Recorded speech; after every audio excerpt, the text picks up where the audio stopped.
উফ বাবা, আজ তো খাবার খেয়ে ফিরতে ফিরতে বেশ রাত হয়ে গেল। রাতের অন্ধকারে যে আমি রাস্তা চিনতেও পারছি না। কতবার যে ভুল করে অন্যদিকে গেলাম। এখন তো বেশ হাঁপিয়ে পড়েছি। আমাকে কোথাও একটা বসে জিরিয়ে নিতে হবে। এসব ভেবে টনি একটা গাছের ডালে বসলো কিছুক্ষণ বিশ্রাম নেওয়ার জন্য। কিন্তু সেখানে বসার পর আমার আমার গাটা এমন ছমছম করছে কেন? মনে হচ্ছে আমার আশেপাশে কেউ আছে।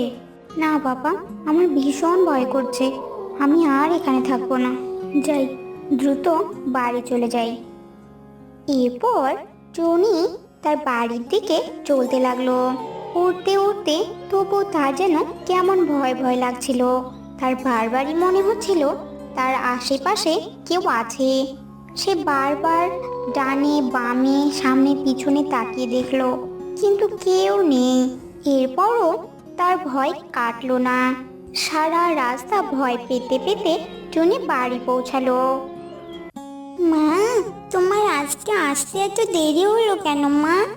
জানো, তোমার আসতে দেরি দেখে আমার ভীষণ চিন্তা হচ্ছিল। না রে সোনা, আসলে আজ খাবার খেতে খেতে কখন যে সন্ধ্যা হয়ে গেছে বুঝতেই পারিনি। আর সন্ধ্যার পর রাস্তা ভুলে অনেকবার এদিক ওদিক চলে গেছিলাম। জানিস সোনা, আজ না আমার সাথে অদ্ভুত কিছু হয়েছে। কি হয়েছে মা? তোমার কি হয়েছে? আমি হাঁপিয়ে গিয়ে বিশ্রাম নিতে একটা গাছের উপর বসেছিলাম। আর তখন থেকেই আমার মনে হচ্ছে আমার আশেপাশে কেউ আছে। আর পুরো রাস্তা আমার এমনটাই লেগেছে। হ্যাঁ, আজকে তোমার ফিরতে রাত হয়েছে তো, তাই অন্ধকারে তোমার ভয় লেগেছে হয়তো।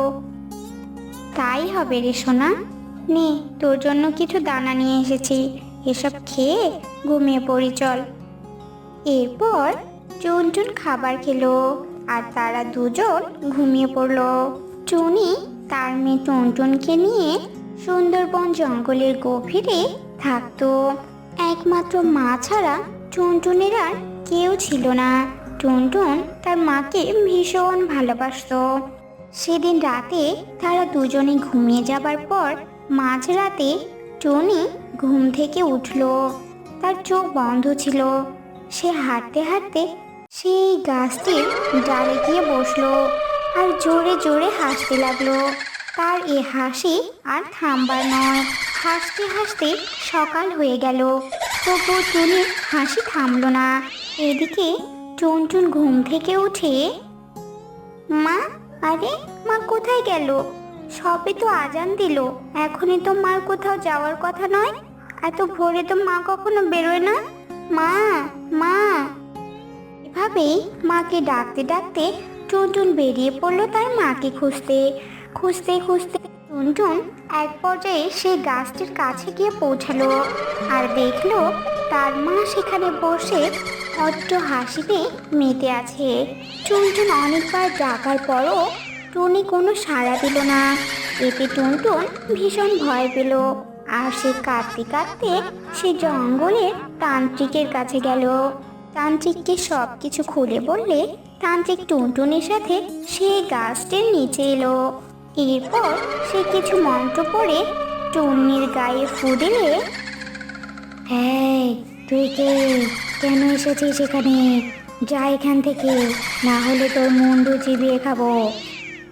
বজ্জাত পাজি আত্মা, তুই আমাকে চিবিয়ে খাবি? তার আগে বল, কেন কেন তুই এই নিষ্পাপ টুনিকে তোর কাছে নিয়ে নিয়েছিস? আমি এক পেঁচা আত্মা।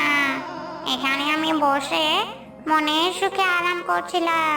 তখন টুনি সেখানে বসেছিল আর ওকে আমার খুব ভালো লেগেছে, তাই আমি ওর শরীর দখল করেছি। দাঁড়া, তোকে দেখাচ্ছি মজা। এ কথা বলে তান্ত্রিক মন্ত্র পড়ে জল ছিটিয়ে দিতেই টুনির শরীর থেকে প্যাঁচার আত্মা বেরিয়ে এলো। আর সঙ্গে সঙ্গে তান্ত্রিক মন্ত্র পড়ে প্যাঁচার গায়ে আগুন লাগিয়ে দিল। এভাবেই প্যাঁচার আত্মার মৃত্যু হলো আর টুনি মুক্তি পেয়ে গেল।